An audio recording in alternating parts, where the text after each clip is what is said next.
Andrew McCART, IFL TV in association with MTK Global.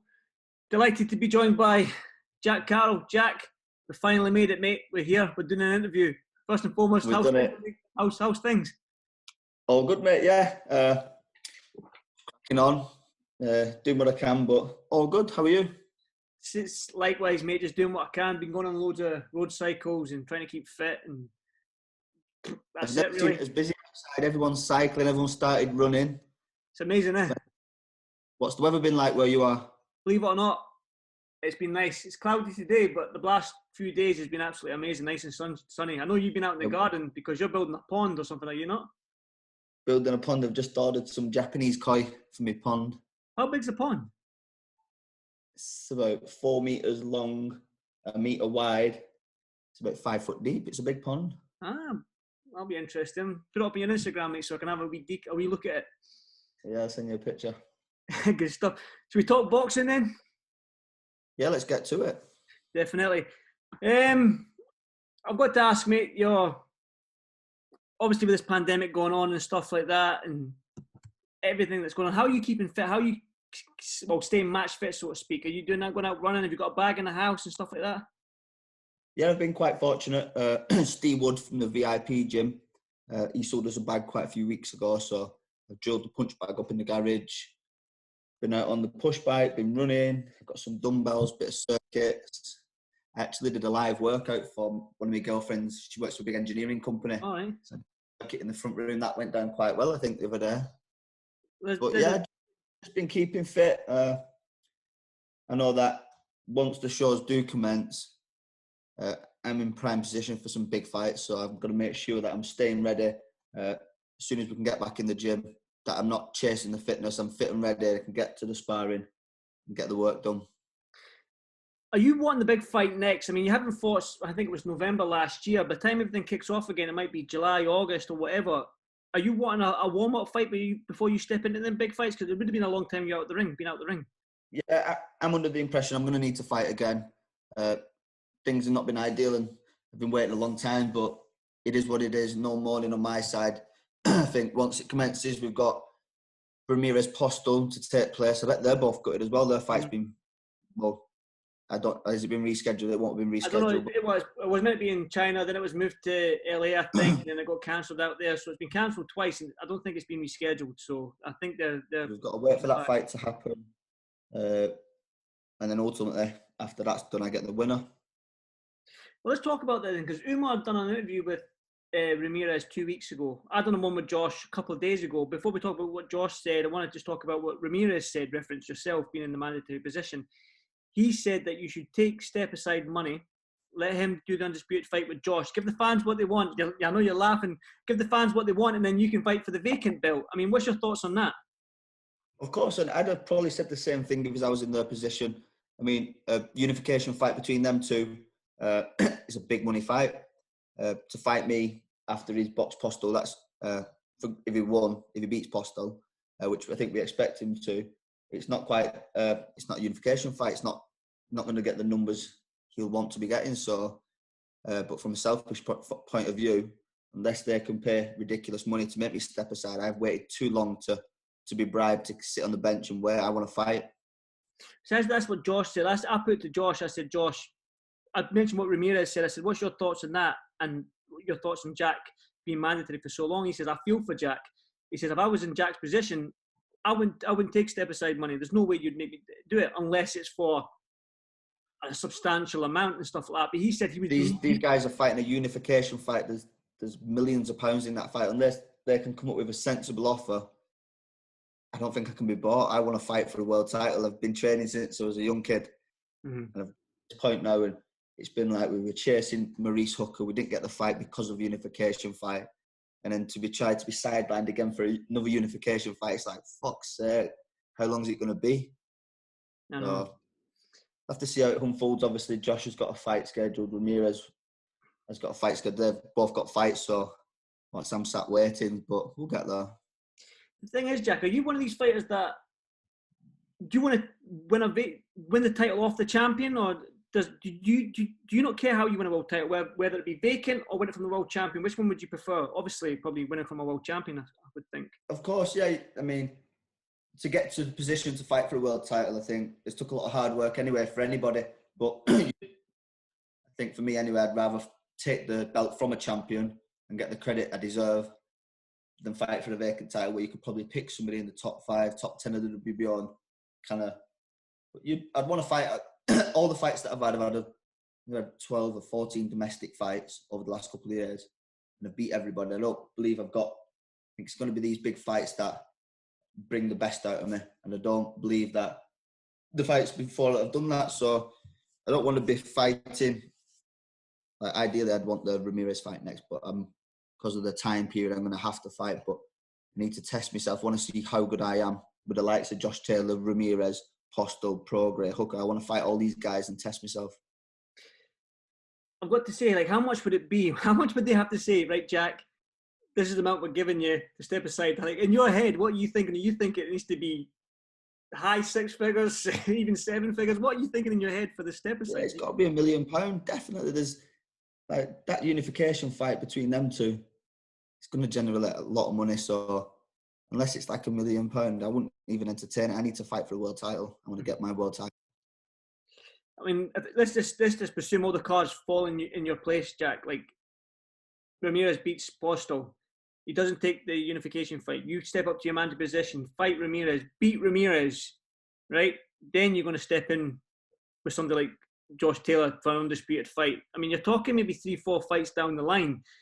When you look at it like that, how does that make you feel? When you look at like 3-4 fights down the line, that could become unified and then undisputed. I mean, it's crazy to think, isn't it?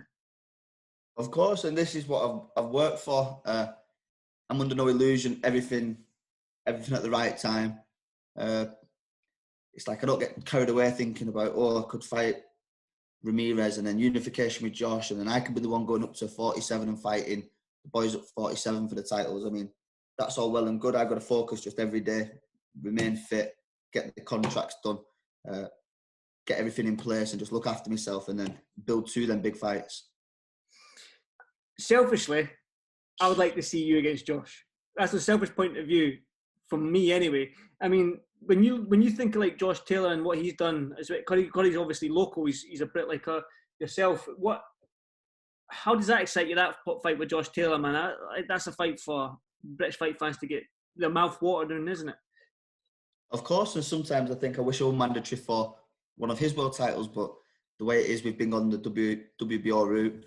We've got Ramirez, but I mean, that fight's a massive fight in the UK. Me and Josh would sell out anywhere all over the country. It's just a brilliant fight. So hopefully, fingers crossed, in the future, these fights can get done. Definitely. Like I said, selfishly, I want to see it. So I've got to say as well, like, you've been mandatory for so long. So how do you get up for these fights that are just fights that you're obviously picked to win? The odds are for you to win quite handsomely, even get the stoppage. How do you still get the hunger there, or do you just like plod along? How do you still find the hunger to fight these guys? You've got to be. I think that's the difference between slipping up before you get to the big fights. You've got to remain focused. That last fight I had in Dubai, Timo Schwarzkopf, he was a tough fighter. You know, the 3 losses. I was out there. I was out in Dubai. Yeah, I seen the fight. And the guy that he'd lost to, was it Van Herden? Welterweight. It was tough. So I mean, I knew that I had to be switched on that fight to get a good win against him, beat him on points. But I mean, that's probably a better fight than fights that I've had previous where you're kind of ticking over weight, and that was a good fight. I mean, it is hard, I'm not going to lie. You're sparring fighters that are a lot better than the fights that you're going to be having, because that's just part and parcel of the game. You've got to get the wins and remain busy so they can get these fights. You mentioned moving up to 147 there. Is that a sort of goal of yours or a dream of yours as well, to win a title here at 140, then move up to 147? Obviously, but underneath the heavyweight division, the welterweight division is probably the money division. Yeah, definitely. I'm still making 10 stone comfortably. I've actually been tracking progress now for the last couple of weeks with the nutritionist. But I think ultimately, once you've won with world titles, you've defended them, possibly unified, then you look at going up. But I mean, it's not in the immediate plans, but if an opportunity come up at 47, I'd definitely take it into consideration. Robert Smith from the British Boxing Board of Control released a statement saying that we might be fighting, putting shows on in July, but behind closed doors. What's your thoughts on fighting in front of like an empty sort of in the studio rather than with the crowd and everything behind you. What's your thoughts on that? Would you still get up for that fight, or do you feed off the crowd?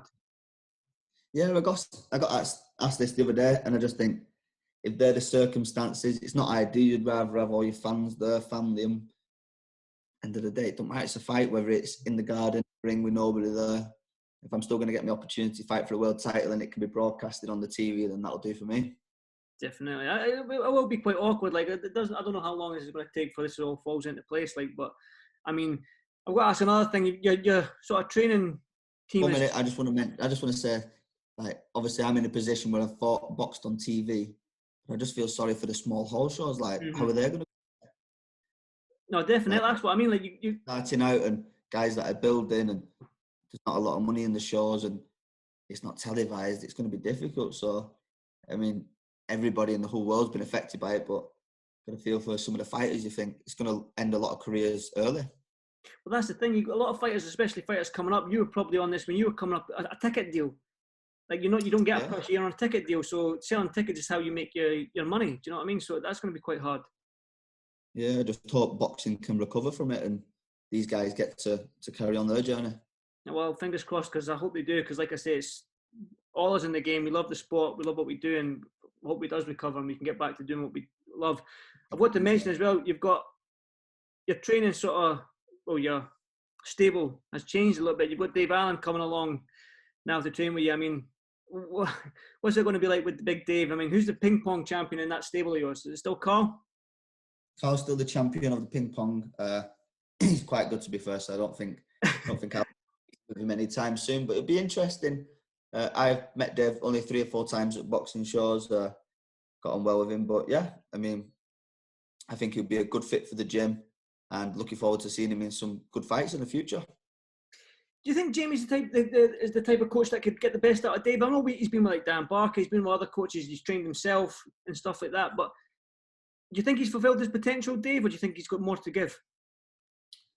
I believe he's got more to give, and I think for me personally, training with Jamie, the training side was bang on, but mentally, the way he explains stuff, the way he explains stuff, to break stuff down, and mentality in the gym with him and Nigel, I think everything just works really well. It works for me. It's brought the best out of me, or it's bringing the best out of me. So fingers crossed it can do the same for Dave and getting back to his get back to the best. Got to ask you this then, Jack, as a UK fighter, British fighter, there was also talk last week of Wilder taking a step aside. Sort of like your sort of situation. Okay, Wilder taking a step aside money for Fury and Joshua to fight for the undisputed sort of titles and stuff like that. I'm not going to ask you what's your opinion, because you'll probably be like Wilder and be like, you have to pay me mega bucks. But Fury and Joshua, I've got to get your thoughts on that fight, because obviously, as a fellow Brit, what's your thoughts on that big heavyweight clash? Without saying, obviously it's a massive fight. We'd all want to see that fight, but I've got to go with my man Fury. I just think he's going from strength to strength since he's come back, and just watching both their fights, I just think he outboxes him. Do you think he can go in and stop Josh the way he did Wilder? I mean, he approached that fight different, didn't he? He came in and came out quick, came out the traps quick and put it on Wilder from the start. Do you think he can do that sort of tactics against Joshua? Possibly. I think they could both do it to each other. We've seen Fury down, we've seen Joshua down. They both can be hurt. They're both massive punchers. So I think it's a big tactics fight, isn't it? I think they both could do it to each other. So that's why it's such an interesting fight. But I definitely sway towards Fury. I think he just got a better IQ and he boxes a bit better than Joshua. But again, it takes one punch. Definitely, Jack. Before I let you go, have you got anything you'd like to add? I mean, in a nutshell, this interview, I ain't taking step aside money unless you give me $1 million, because like I say, how long have you been mandatory for? Up the step aside money. Put that as the screen. I will. There you go. That's what I'm going to do. You've just given me my title. See, that's all I'm after. A good title. Jack, I really do hope you get your shot. You deserve it, because you've been mandatory for, I think it was over 1.5 years, is it? Yeah, it'd be 18 months coming up. So hopefully we can get back. The message is to everybody, stay safe, look after your loved ones, and hopefully we can come out on the other side and get back to boxing. Jack, as always, like I said, Thanks for doing this for FL TV. I appreciate your time. Now go and get some water in that pond, get your koi fish, and I want to see it on Instagram. I want to see what it looks like. Nice one, Andy. You take care, mate. See you soon. Thanks very much, Jack. Appreciate your time, pal. Thank you.